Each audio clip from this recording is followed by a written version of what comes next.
নির্বাচন বিলম্বিত করার চেষ্টায় যারা জড়িত তাদেরকে চিহ্নিত করার তাগিদ দিয়েছেন বিএনপি চেয়ারপারসনের উপদেষ্টা জয়নুল আবদিন ফারুক। সব ষড়যন্ত্র উপেক্ষা করে দ্রুত নির্বাচন দিতে অন্তর্বর্তী সরকারের প্রতি আহ্বানও জানান তিনি। বুধবার জাতীয় প্রেস ক্লাবে আয়োজিত এক আলোচনা সভায় এসব বলেন জয়নুল আবদিন ফারুক।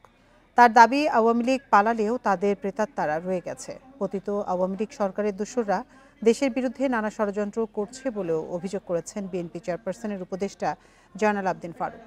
বলেন, দেশের মানুষ একটি সুষ্ঠু নির্বাচন চায়। নিরপেক্ষ একটি নির্বাচন হলে বিএনপি সরকার গঠন করবে বলেও আশাবাদ জানান বিএনপির এই নেতা।